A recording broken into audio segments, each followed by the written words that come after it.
아닌가 라는 주제로 함께 말씀 나누기를 원합니다. 영화 중에 매트릭스라는 영화가 있거든요. 우리에게는 이런 장면으로 더 유명할 것 같습니다. 한번 보여주시겠습니까? 네, 총알을 피하는 장면이죠. 과거에 예능이나 이런 데에 보면 많이 따라했던 그런 장면인데, 저 장면이 바로 그 매트릭스라는 영화에서 나온 장면입니다. 저는 가끔 영화를 보면서 어떤 생각할 때가 있냐면, 와, 이 영화 감독의 진짜 통찰력이 엄청나다, 대단하다라고 느낄 때가 있거든요.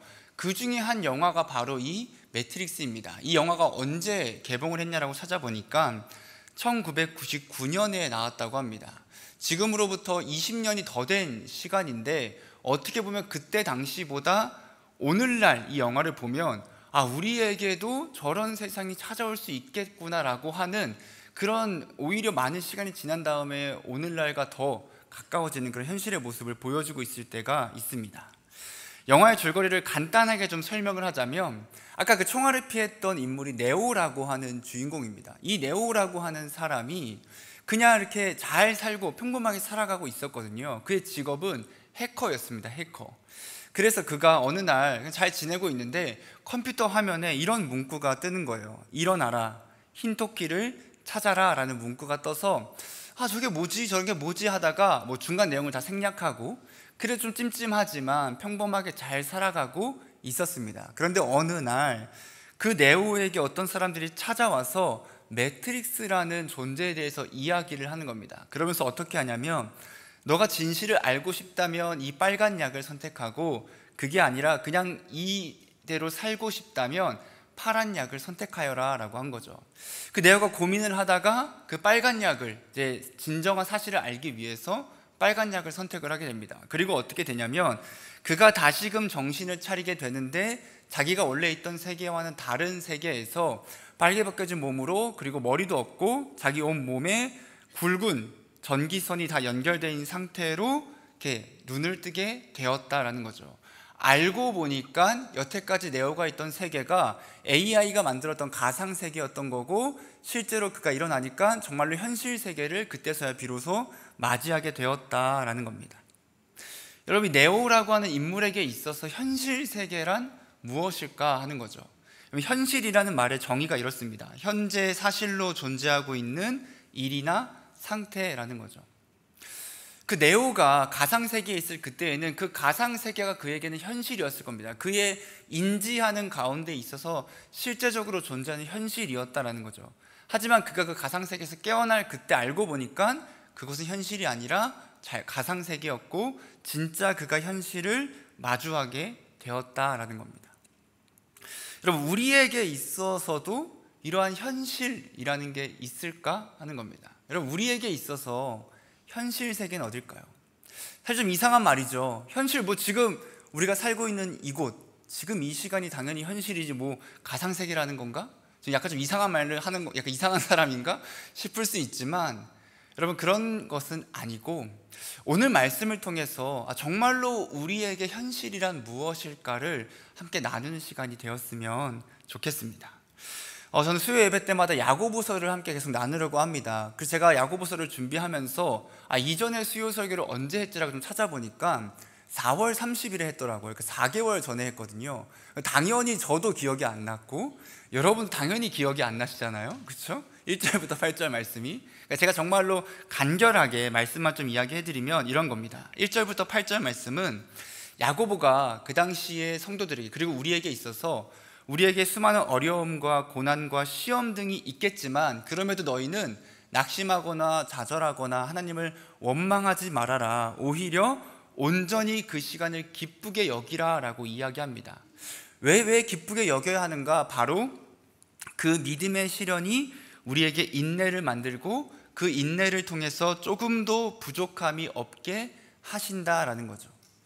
우리가 조금 더 부족함이 없게 될 때 무엇을 얻을 수 있는가? 그때 비로소 바로 우리가 하나님의 나라를 소망하고 그 나라 가운데 함께할 수 있다라고 야고보는 이야기해주고 있습니다. 우리는 그날을 인내하며 기다려야 하고, 그리고 그렇게 온전함으로 나가기 위해서 바로 하나님께 지혜를 구하라, 그리고 지혜를 구하는 가운데에서 두 마음을 품지 말아라 라고 이야기해주고 있었습니다.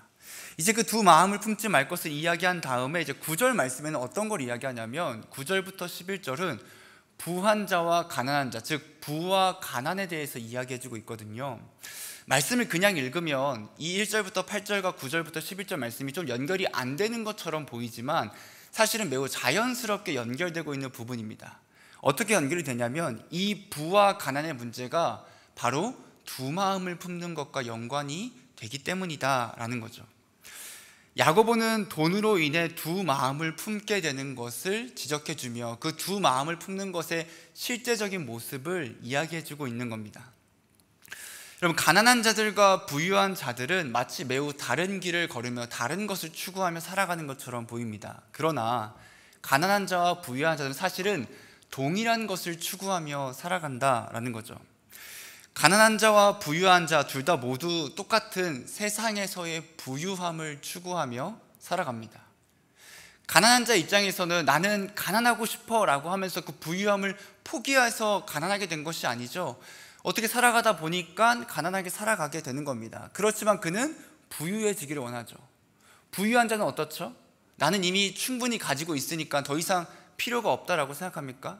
그렇지 않습니다. 더 많은 것, 어떻게든 더더욱 더 부유해지기를 원하는 게 부유한 자들의 모습입니다.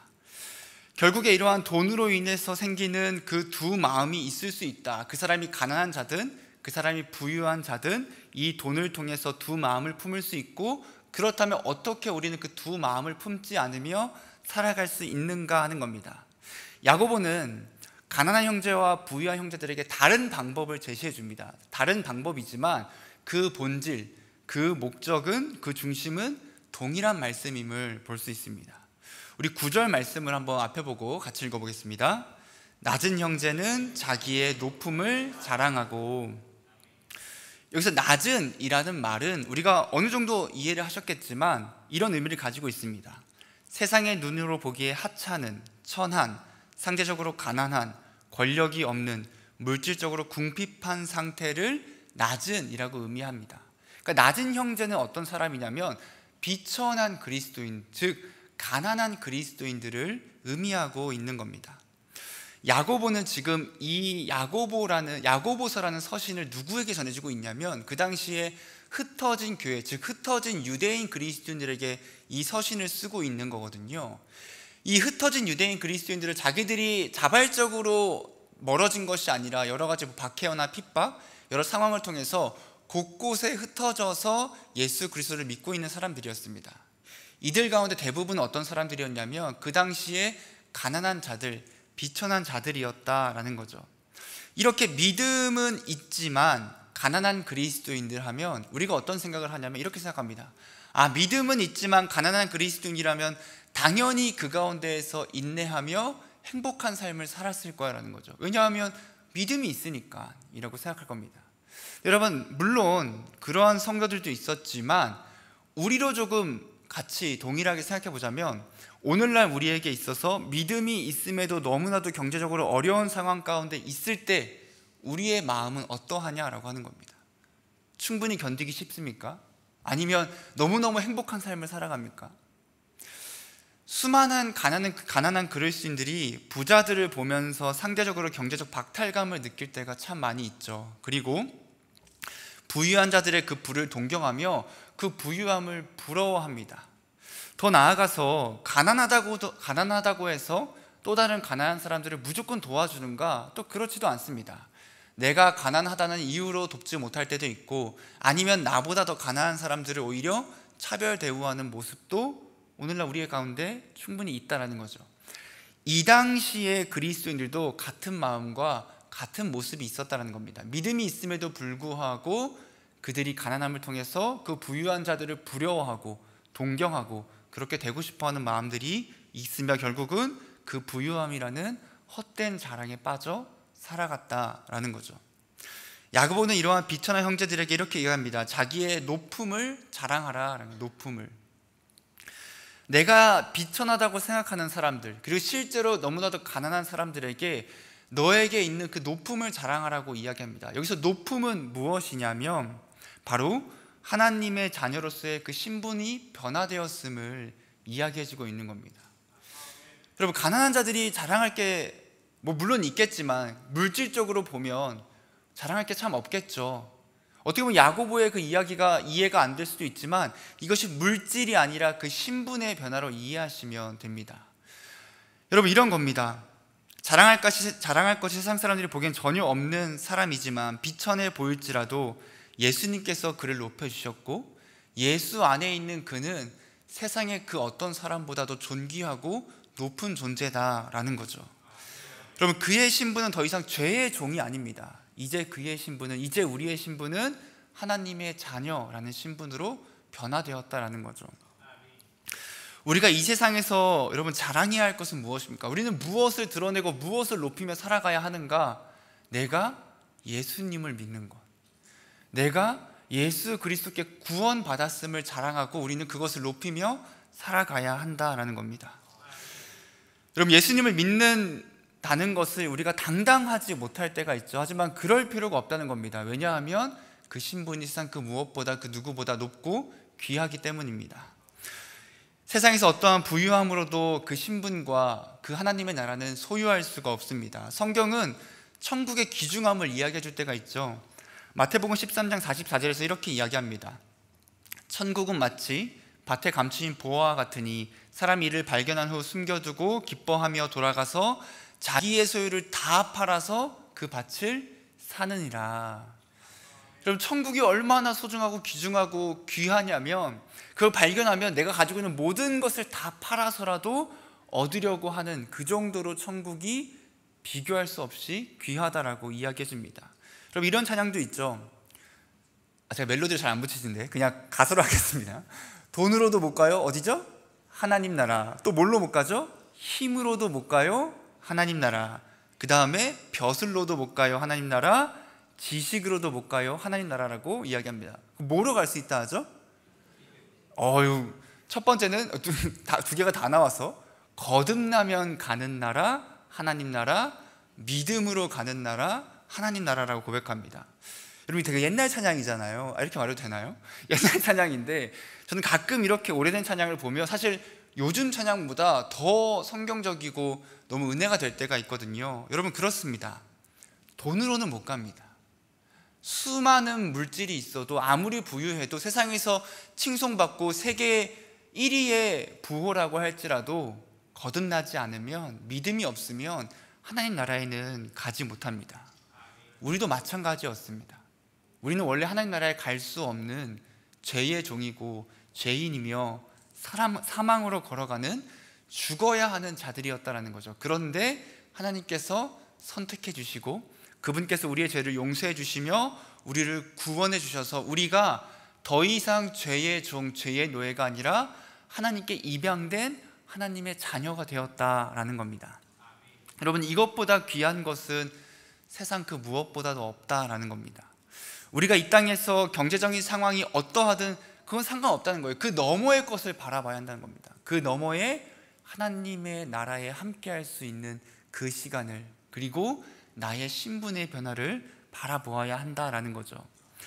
예수 그리스도와 함께하는 그것이 세상 그 무엇보다 값집니다. 그렇기 때문에 부유한 자들은 무엇을 자랑해야 되냐면 가난한 자들은 무엇을 자랑해야 되냐면 내가 하나님의 자녀가 되었음을, 하나님께 구원받았음을 자랑해야 한다라는 겁니다. 두 번째로는 10절 말씀에 보면 야고보는 이제 부유한 자를 대상으로 이야기합니다. 우리 10절 말씀 함께 읽어보겠습니다. 부한 자는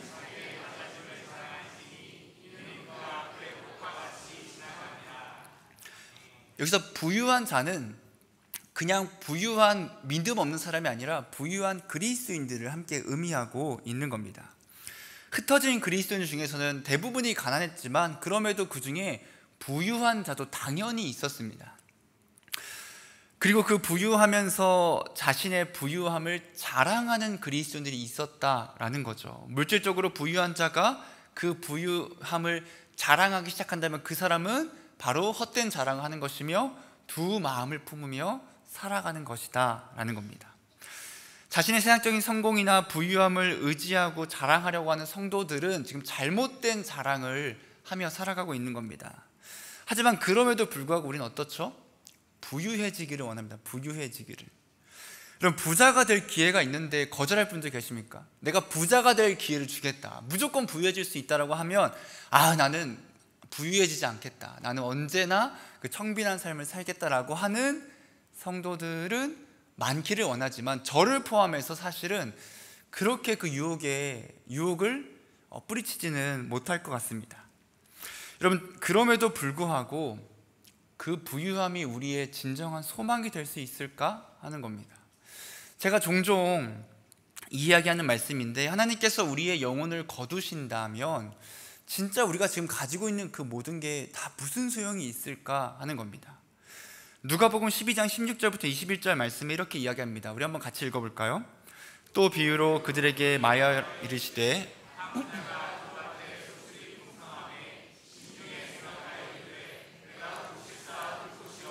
어찌할까 하고, 또 이르되 내가 이렇게 하리라, 내 곡간을 헐고 더 크게 짓고 내 모든 곡식과 물건을 거기 쌓아두리라. 또 내가 내 영혼에게 이르되 영혼아, 여러 해 쓸 물건을 많이 쌓아두었으니 평안히 쉬고 먹고 마시고 즐거워하자 하리라 하되, 하나님은 이르시되 어리석은 자여, 오늘 밤에 내 영혼을 도로 찾으리니 그러면 내 준비한 것이 누구의 것이 되겠느냐 하셨으니, 자기를 위하여 재물을 쌓아두고 하나님께 대하여 부유하지 못한 자가 이와 같으니라. 하나님께서는 언제나 우리에게 이야기하십니다. 그 돈을 중심으로 살아가지 말아라 라고 말씀을 하시는 거죠. 그럼에도 우리는 어떻게 하죠? 그래도 조금 더 부유했으면 좋겠다, 그래도 조금 더 돈이 많았으면 좋겠다. 그럼 왜 그럴까요? 사실 말씀에 나와 있잖아요. 아무리 너가 부유해도 내가 그 영혼을 거두어 가면 그게 다 무슨 소용이 있겠느냐라고 하는 말씀이 있음에도 불구하고 우리 마음속에는 그럼에도 불구하고 내가 부유했으면 좋겠다고 생각합니다. 왜 그럴까? 아무리 말씀에서 그렇게 말해도 내가 내일 당장 죽겠어? 하는 거죠. 사실 아무리 그래도 당장 내일 죽겠어? 당장 1년 사이에 죽겠어? 하는 마음이 우리에게 있는 겁니다. 여러분, 솔직히 그렇지 않습니까? 여기서 누가 나는 내일 당장 죽을 거야 라고 생각하며 돈을 멀리하며 살아가겠나 하는 겁니다. 그럼 그게 뭔지 아십니까? 그게 우리의 죄성입니다. 우리의 죄성. 나는 아닐 거야, 아무리 하나님이 말씀하셔도 나에겐 아닐 거야, 나는 해당되지 않을 거야 라면서 눈을 가리고 귀를 막는 게 사실 우리의 죄성이다 라는 거죠. 성경은 분명히 이야기합니다. 낙타가 바늘기에 들어가는 것보다 부자가 하나님의 나라에 들어가는 것이, 낙타가 바늘기에 나가는 것이 부자가 하나님의 나라에 들어가는 것보다 쉽다라고 이야기합니다. 성경은 분명히 부자가 천국에 가는 것을 불가능하진 않지만 어렵다라고 이야기해주고 있는 거죠. 근데도 어떻죠? 아무리 지금 얘기해도 머릿속에는 그래도 나는 부자가 되기를, 부유해지기를 원합니다. 여러분, 밸런스 게임이라고 혹시 아십니까? 제가 좀 간단한 문장을 한번 예를 좀 들어왔는데, 여러분 이런 겁니다. 밸런스 게임이에요. 두 가지의 밸런스, 정말 차별되는 밸런스인데 한번 띄워주시겠습니까? 두 가지를 한번 선택해 보시겠어요? 다시 태어난다면 100억 가진 이 장한술 목사로 살기, 무일푼 차은우를 모르신다면 저를 선택하실 수 있지만 무일푼 차은우로 살기, 누구로 사시겠습니까? 저는 차은우요? 저도 차은우로 살겠습니다. 저는 저로 살아봤으니까, 그렇죠? 저도 살아봤으니 좀 섭섭한데요. 차은우로 100억 필요 없으신가요? 100억? 여러분, 이거는 좀 농담으로 한 거고, 한 번 더 질문하겠습니다. 한 가지 더 이야기한다면, 가난하지만 무조건 천국으로 가는 삶과 10조 부자이지만, 제가 확률을 좀 넣었어요. 한 70% 확률로 지옥에 갈 수 있는 삶. 왜냐면 무조건 간다 그러면 천국 가고 싶어 하실 것 같아서. 여러분, 어떤 걸 선택하시겠습니까? 70%요? 30%, 꽤 큰 확률이잖아요. 30%. 역시 저의 생각대로 하시네요, 여러분. 여러분, 제가 농담으로 이야기했지만 사실 진짜 그렇죠. 70%? 30%의 큰 확률로 천국에 갈 수 있다면 10조를 선택하겠다 라는 우리의 우스갯소리의 그런 마음이지만, 사실은 그 중심에 정말로 그래도 그 정도 돈이면 내가 부유함을 택하는 게 더 좋지 않나? 라고 생각을 한 겁니다. 사실 우리의 소망은 무조건 하나님이죠. 원래는 뭐 99%든 간에 내가 무일푼 천국에 가는 것과 아무리 뭐 많은 돈과 정말 확률로 0.001%에 불과함에도 불구하고 지옥에 갈 수 있다면 우리는 무조건 하나님의 나라에 가는 것을 선택해야 하는 게 맞지만 우리의 죄성과 우리의 모습은 부유하고 싶어 한다라는 겁니다. 물론 부유하는 것 자체가 잘못된 건 절대 아닙니다. 중요한 것은 어떻게 그것을 얻었는가, 어떻게 사용하는가, 내 삶의 중심이 무엇인가가 중요한 거겠죠. 여러분, 이러한 부유한 자들에게 야고보는 무엇을 자랑하라고 합니까? 그 부유한 자들은 자신의 부유함이 아니라 자신의 낮아짐을 자랑하라고 합니다. 이 낮아짐이 우리가 이전 말씀에 봤던 그 비천함과 똑같은 단어입니다. 즉 부유한 자는 자신의 그 비천함을 자랑하라라고 이야기하는 거죠. 부유한 그리스도인은 자기의 부유함, 난 돈이 이렇게 많아, 나 이렇게 대단해, 이렇게 위대해, 이런 걸 자랑하는 것이 아니라 이렇게 자랑해야 합니다. 나는 얼마나 비참한 죄인인가, 내가 이렇게 많은 돈을 가지고 있음에도 불구하고 나는 얼마나 하나님 앞에 비참한 죄인인가를 고백해야 한다라는 거죠. 그러면서 예수님께서 얼마나 깊은 구렁텅이에 빠진 나를 구원해 주셨는가, 그분의 은혜가 없었더라면 나는 살아갈 수가 없었다라고 하는 나의 그 비천함과 그 그리스도의 은혜를 오히려 자랑하며 살아가야 한다라는 겁니다.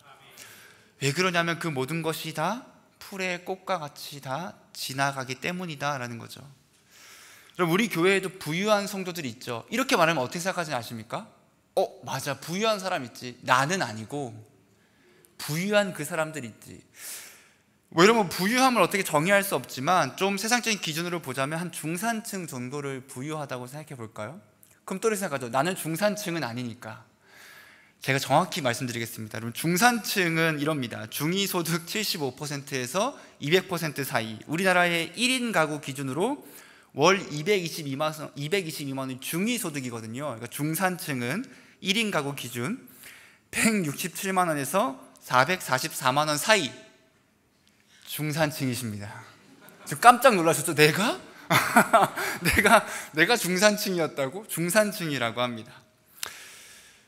우리가 뭐 사실 부유함을 정의할 수 없지만 그래도 살아가는 데에 부족함이 없다는 것을 부유함으로 하자면 부유한 성도님들 결코 자신의 부유함을 자랑하지 마시기를 바랍니다.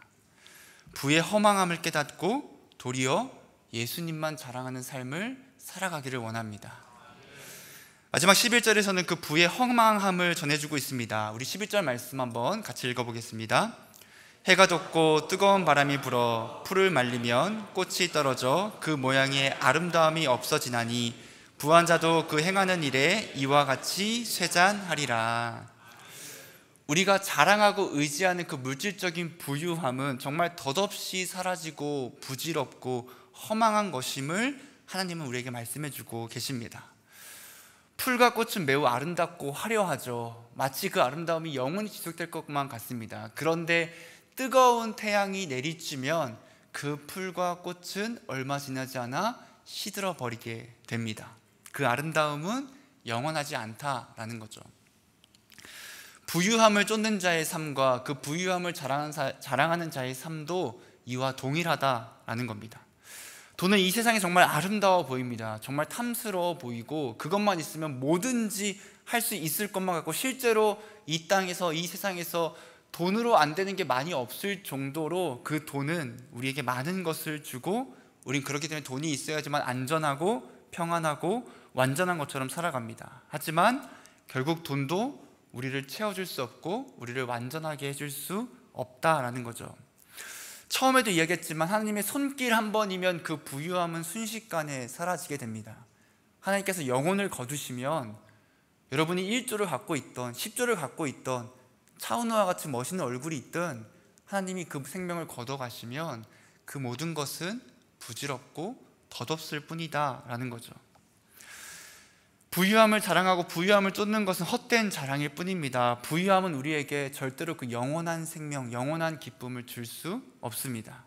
결국 야고보가 이 말씀을 통해 전해주고 있는 것은 무엇일까요? 바로 하나님의 그 영원한 나라를 소망하는 삶을 살아가라라고 이야기해주고 있는 겁니다.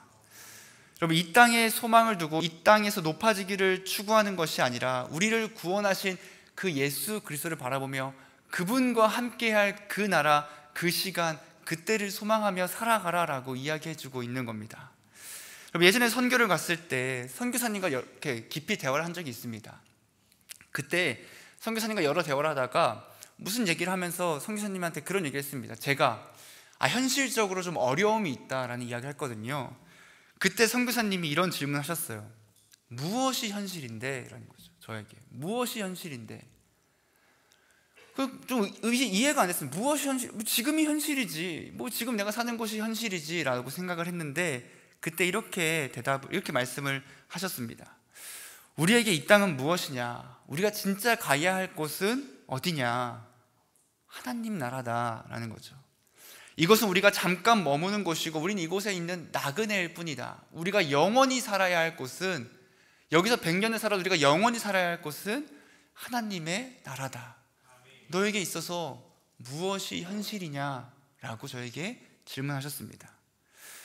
여러분, 우리는 언제나 이 세상이 우리에게 현실이죠. 여기서 실패하면 다 망해버리고, 여기서 끝나버리고, 여기서 망하면 내 인생이 비참하다고 생각을 합니다. 이곳에서 잘 먹고 잘 살고 부유해야 되죠. 왜냐하면 언제나 이 세상이 나의 영원한 집이고 이곳에 있는 것이 좋사오니 나를 데려가지 말아달라고 하나님께 원하는 게 우리의 모습입니다. 여러분, 하지만 우리가 있어야 할 영원한 나라가 이 땅입니까? 이 땅은 우리는 잠깐 있는 곳입니다. 우리는 나그네입니다. 나그네가 잠깐 머무는 곳에 냉장고 사고 TV 사고 침대 사고 살림을 다 차립니까? 아니죠. 자신의 가벼운 짐만 가지고 잠깐 있다가 떠나는 겁니다. 여러분, 우리의 현실 세계는 하나님의 나라다라는 거죠. 하나님의 나라. 우리 하나님의 나라에 초점을 두고 그 나라의 중심을 두고 이 땅을 살아가야 합니다. 비현실적인 삶을 살아가는 것이 아닙니다. 초현실적인 삶을 살아가라라고 하는 겁니다. 이 세상을 초월해서 하나님의 나라를 바라보며 그 나라를 소망하는 삶을 살아가야 합니다. 여러분, 우리 이 땅에 소망을 두면 안 됩니다. 왜냐하면 이 땅은 썩고 쇠하고 없어지기 때문입니다. 없어질 그것이 우리에게 왜 소망이 됩니까? 없어지지 않을 것, 영원한 것, 쇠하지 않고 썩지 않고 상하지 않는 영원한 생명을 주시는 그 예수 그리스도가, 그 나라가 우리의 소망이 되고 우리의 현실이 되어야 합니다. 우리는 두 마음을 품으면 안 됩니다. 오직 한 가지의 마음만 가져야 합니다. 바로 예수 그리스도, 그분을 사랑하고 그분을 자랑하는 삶을 살아가야 합니다. 우리는 무엇을 사랑하고 무엇을 자랑하며 무엇을 의지하며 살아갑니까?